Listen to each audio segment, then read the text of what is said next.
크리스찬. 불량 크리스찬. 우리 사모님이 2주 전에 갑자기 밥을 먹는데 목사님 이것 좀 꼭 해보세요. 나는 하기 싫은데 꼭 이걸 부탁하더라고요. 그게 뭐냐 그랬더니 MBTI라는 거예요. 그래서 한 10분 내지 15분 동안 그것을 체크하면 자기 성격과 유형이 나온다는 거예요. 그래서 제가 체크를 했는데 저는 ISFJ라고 그렇게 나와 있더라고요.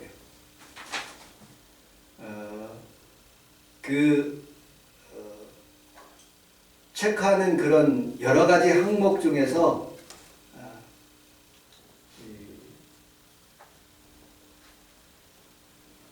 여러 가지 유형증이 있는데 특별히 E가 있고 I가 있더라고요. E는 외향적, 엑스트라버트 이렇게 돼서 그 에너지가 외향적으로 가는 사람을 E로 이렇게 판단하라고요.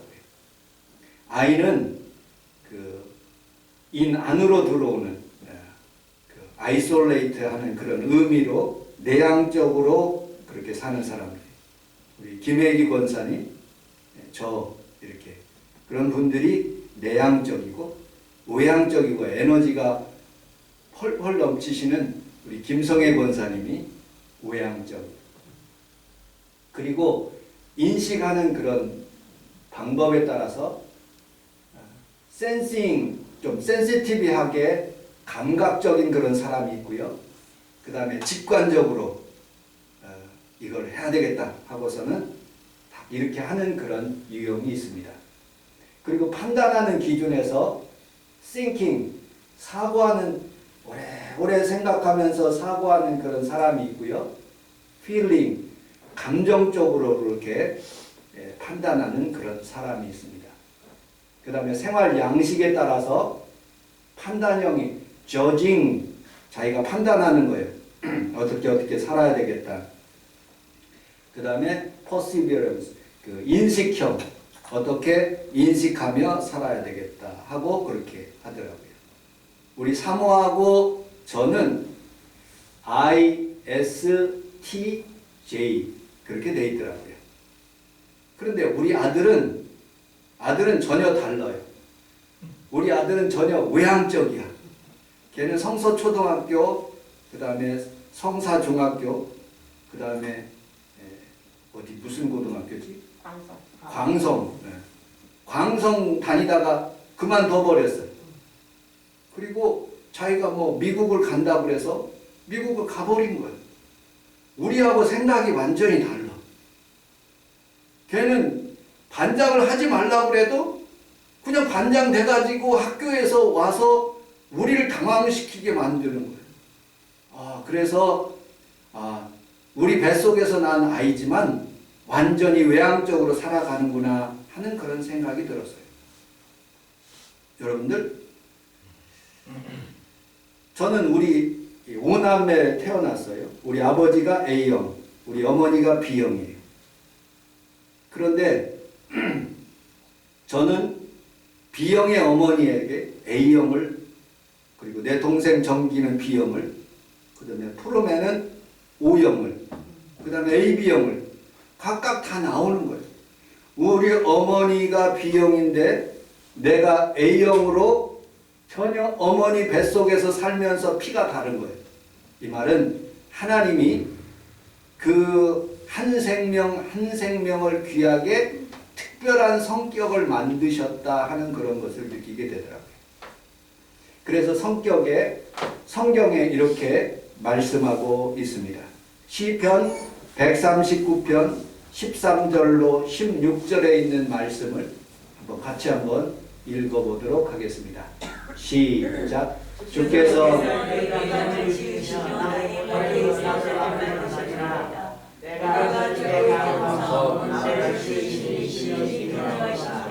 주께서 하시니 이 영을 내 영원히 찾아하였다.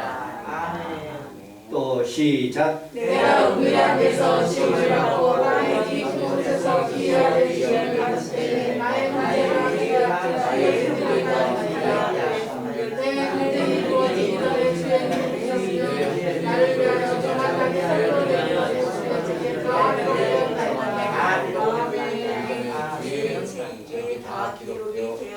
아멘. 내 형질이 하나님의 성경책에 다 내가 태어나기 어머니 뱃속에 있지만 하나님께서 나의 형질을 어떤 사람은 외향적으로 살게 하시고 어떤 사람은 내향적으로 살게 하시고 어떤 사람은 생각을 깊이 하게 하시고 어떤 사람은 생각을 그냥 직관적으로 그렇게 하는 모습을 보게 됩니다. 우리 김성애 권사님이 좋아하시는 그 새쌍둥이 대한민국 만세, 그 아이들을 자라는 모습을 보면서 완전히 어머니 뱃속에서 동시에 태어났지만 어떤 애는 공부하는 아이로, 어떤 애는 춤추는 아이로, 어떤 아이는 그냥 이렇게 사는 그런 아이의 모습을 봤어요. 그러므로 인간은 다 똑같은 인간이 아니고 하나님이 주시는 각자의 섭리에 따라서 이 땅에 태어나서 하나님의 은혜 안에 우리가 살고 있구나 하는 그런 생각을 듭니다. 그렇게 사는 사람들 사이에 우리는 두 종류의 삶을 사는 거예요. 어떤 사람은 예수 믿는 삶, 어떤 사람은 예수 안 믿는 그런 삶. 여기에는 예수 안 믿는 사람들이 하나도 없기 때문에 예수 믿는 삶을 중심으로 함께 알아보도록 하겠습니다. 제가 마포 중앙도서관에 가끔씩 일주일에 한 번씩 가는데 불량 크리스천이라는 그런 책이 있더라고요. 데이브 톰린슨이라는 그런 목사님이 쓰셨는데 영국에 있는 목사님입니다. 이분이 어떻게 하면 우리 크리스찬들이 하나님 앞에서 올바로 바르게 살 수 있는 방법이 무엇일까 하고 곰곰이 생각하다가 이 책을 지었습니다.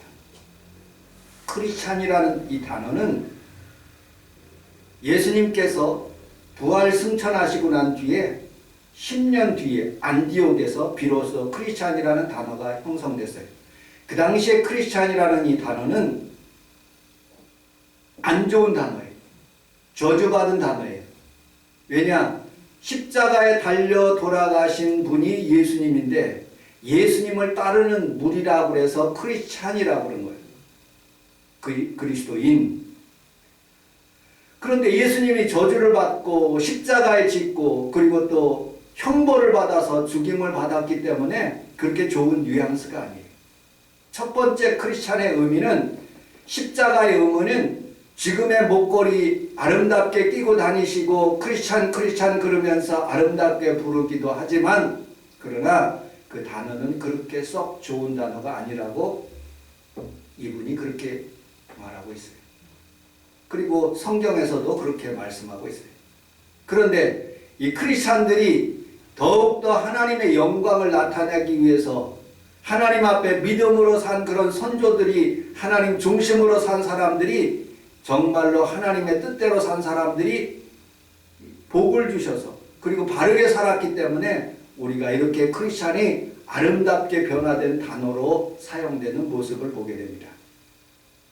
1900년대 기독교인이라고 표현하지 않고 야소교라고 표현되고 있어요. 야소교. 야소교가 많이 있는 북한에 있는 사람들, 그러니까 평안북도, 평안남도에 있는 사람들이 예수님을 그래도 많이 믿었대요. 함흥 근처에. 그 근처에 가면은 관리들이 그쪽으로 들어가면 굉장히 싫어했대요. 왜냐? 정직한 사람들이 있기 때문에. 우리는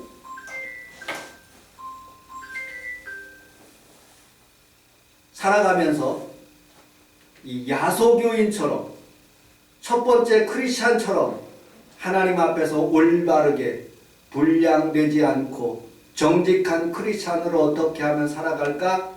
이 목사님이 20년 동안 목회하면서 그 글을 쓴 거예요. 첫 번째, 여러분들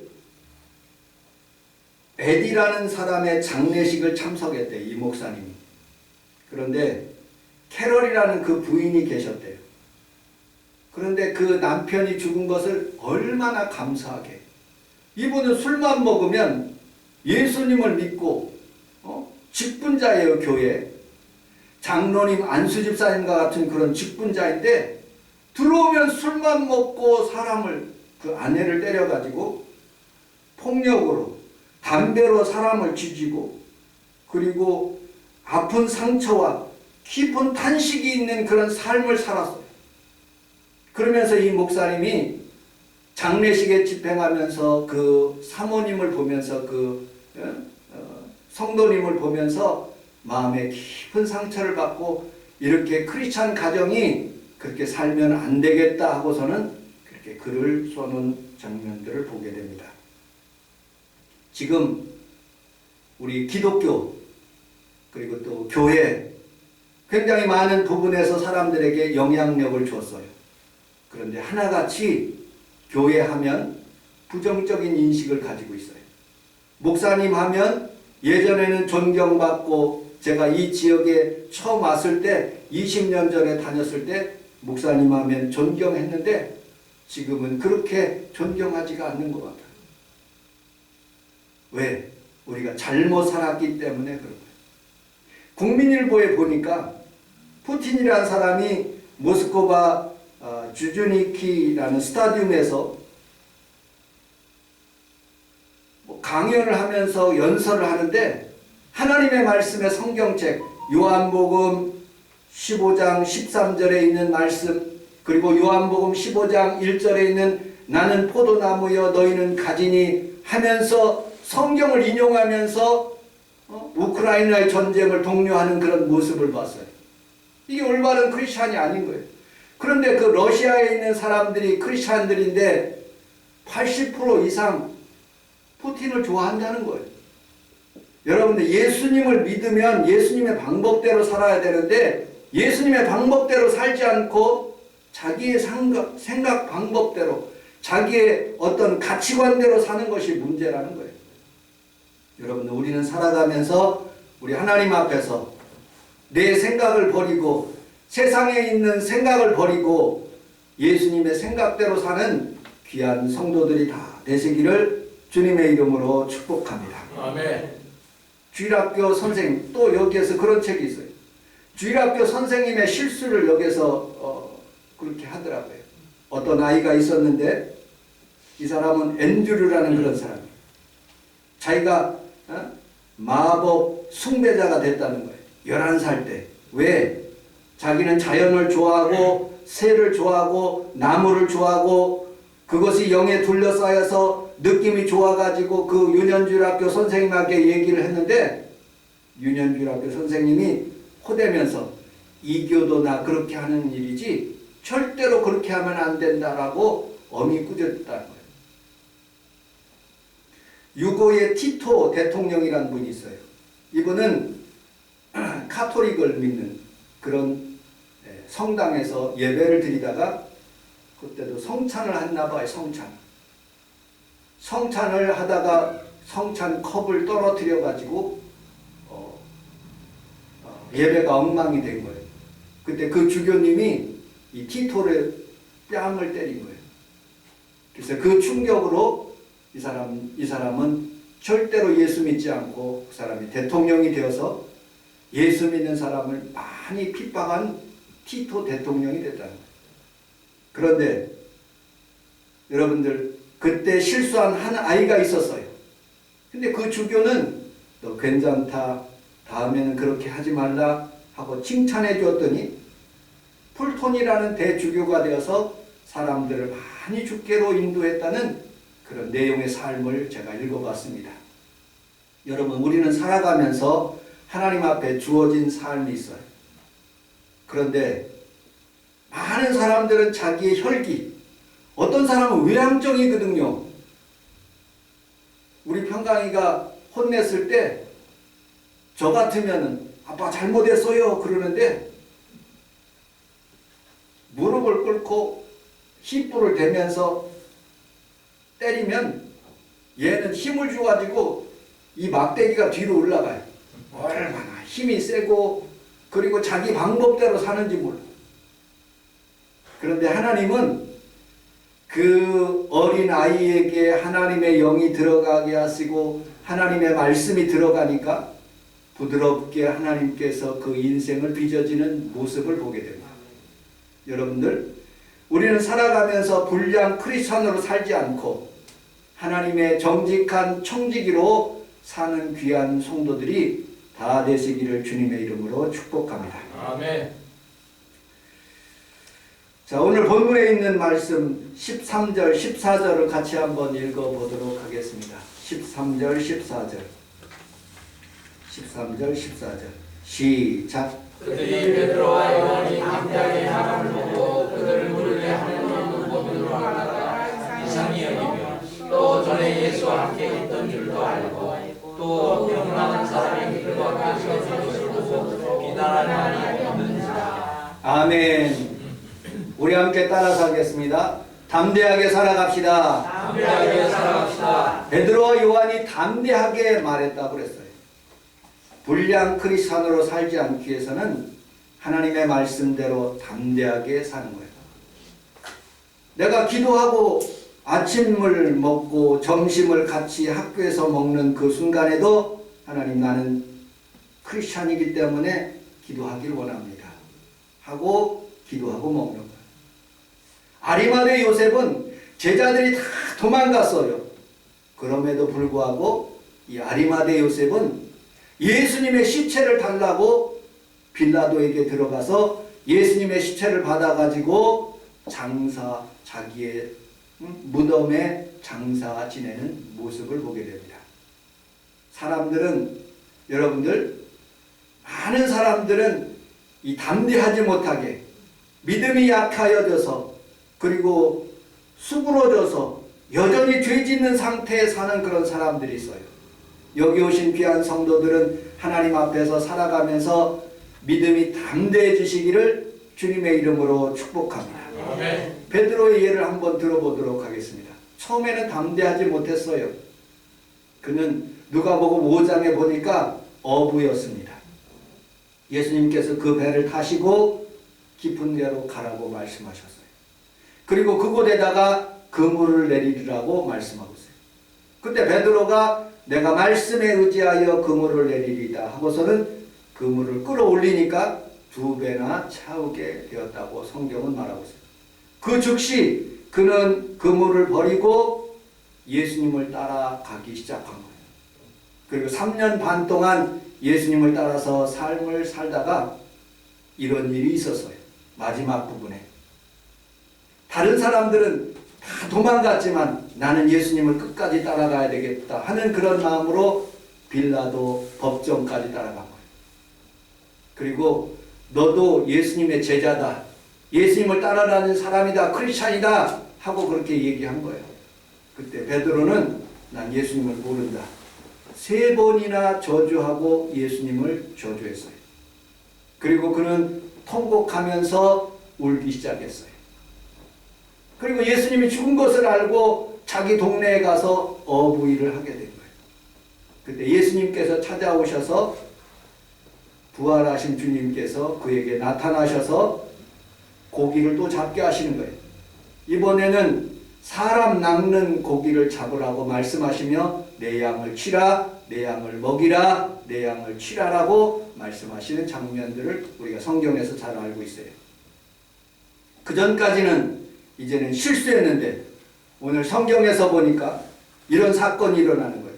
예수님이 승천하시고 난 뒤에 마가 요한의 다락방에 모여서 하나님 앞에서 열심히 기도하게 되었어요. 성령이 그들에게 임하였어요. 담대함이 생기는 거예요. 그리고 하나님 앞에서 손을 얹어 병 낫기를 기도하니까 질병이 떠나가고 흑암의 저주가 떠나가고 악한 영들이 떠나가기 시작합니다. 그리고 많은 사람들이 3,000명, 5,000명씩 예루살렘 교회에 모이기 시작해서 큰 부흥이 일어나기 시작한 거예요. 그때 바리새인과 서기관과 대제사장이 그들을 잡아왔어요.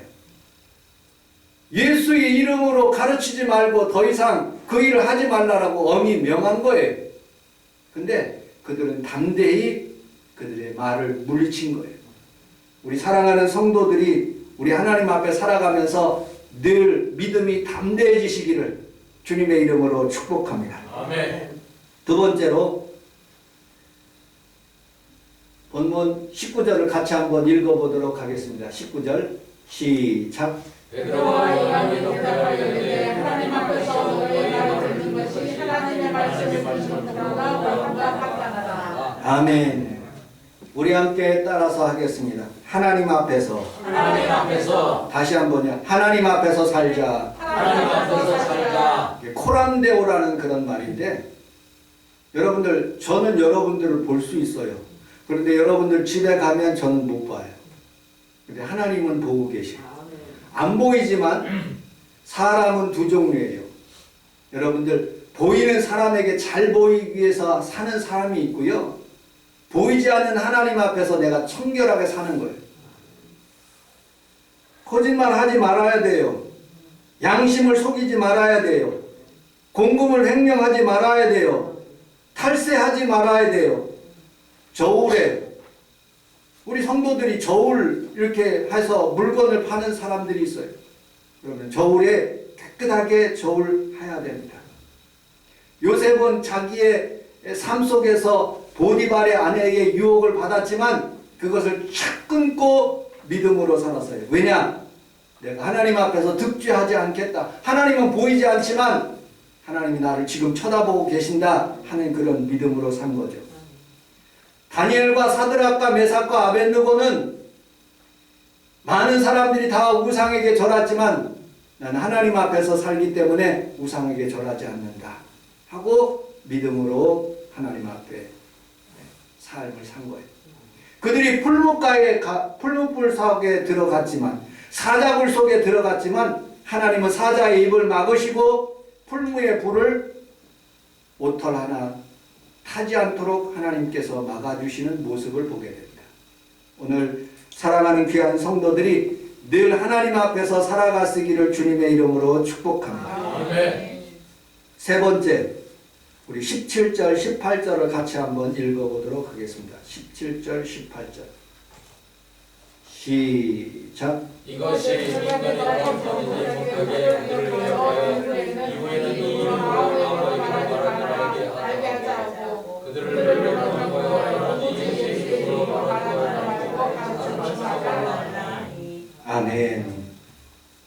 가르치지 말라고 했지만 하나님 앞에서 믿음으로 담대하게 사는 그런 모습을 보게 됩니다.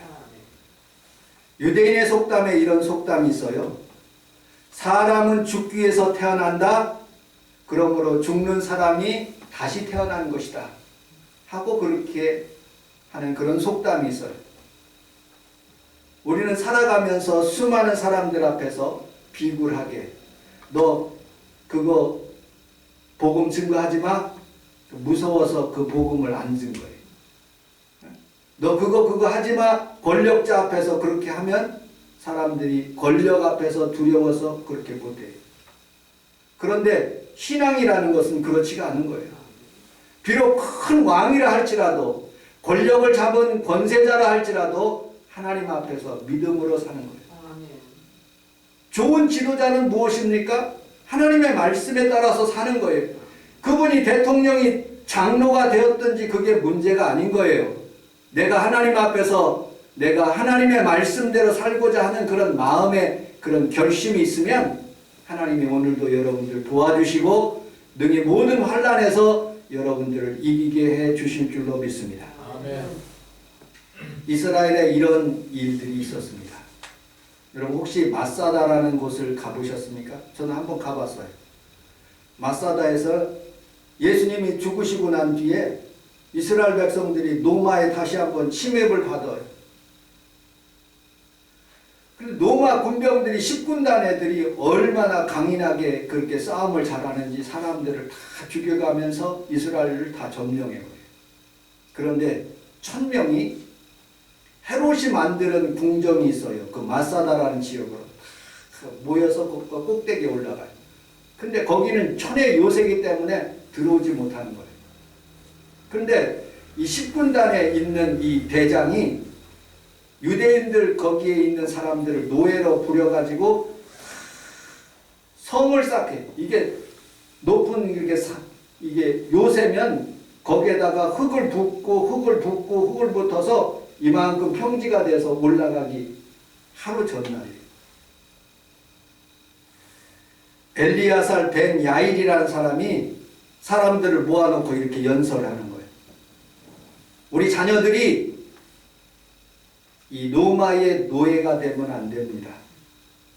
우리 아내들이 이 로마 군인들에게 욕보일 일 하면 안 됩니다. 그러므로 우리는 믿음으로 사십시다. 자살은 율법에 대해서 금지되었기 때문에 우리가 한 사람씩 자기의 가정으로 다 돌아가서 여러분들의 자녀들을 다 죽이고 다 모이십시다. 그리고 모여서 10명씩 모여서 그 한 명이 9명을 죽여서 마지막으로 1명 남은 사람은 자신의 칼에다가 사울처럼 스스로 찔러서 그렇게 스스로 자살해서 그 1명만 죄짓게 합시다 하고 그렇게 결심하는 거예요. 그리고 날이 밝기 전에 동이 트기 전에 모든 사람들이 다 죽임을 당했어요. 그리고 로마 군병들이 다 이제 올라가서 전투하려고 그러는데 모든 사람들이 유대인들이 다 죽어버린 거예요. 승리는 했지만 기쁜 승리가 아니에요. 그들은 즐거운 승리라고 생각했지만 점령을 했다고 생각했지만 그러나 비굴한 승리가 된 거예요.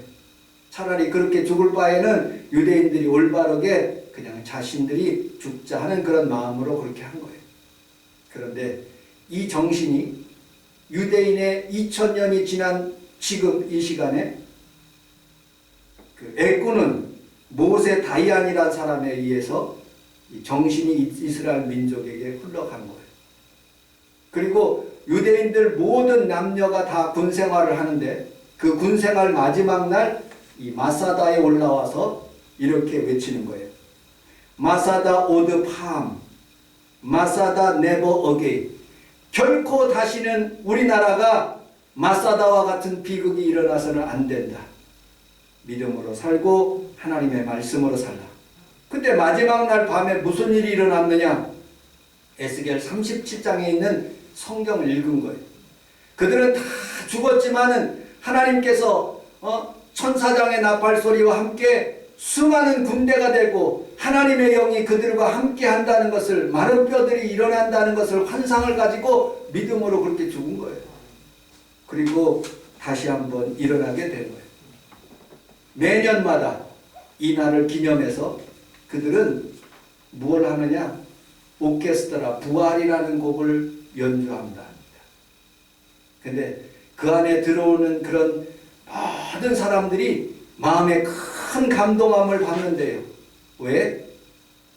그 전에 2000년 전에 수많은 사람들이 정말로 자기 나라의 그런 어떤 그런 어려운 상황 가운데서도 로마에 그렇게 굴복하지 않고 내가 살아야 되겠다는 그런 믿음의 그런 삶을 살겠다고 담대함이 있었기 때문에 스스로 죽은 거예요. 그래서 그들은 이스라엘 백성들에게 다시 한번 이러한 마사다와 같은 그런 어려운 일이 안 생기도록 사람들에게 다 그렇게 교육했다는 거예요. 여러분들, 우리는 살아가면서 신앙생활 하면서 수많은 사람들이 어떠한 그런 성격을 가지고 살지만 불량 크리스찬으로 살지 않고 믿음으로 사는 귀한 성도들이 다 되시기를 주님의 이름으로 축복합니다. 아멘. 하나님 앞에서 정말로 나는 더러운 것들, 그리고 또 악한 영들, 음란의 영들, 그리고 또 악한 세력의 더러운 돈들을 먹지 않고 하나님 앞에서 믿음으로 살겠다고 이렇게 결심하는 성도들이 많아지게 될 때 다시 한번 교회가 일어날 수 있는 거예요. 아멘. 다시 한번 여러분들 한국교회가 바로 설 수가 있는 거예요. 우리 성원 순복음교회만이라도 여러분들이 믿음으로 사는 귀한 성도들이 다 되시기를 주님의 이름으로 축복합니다. 아멘. 기도하겠습니다.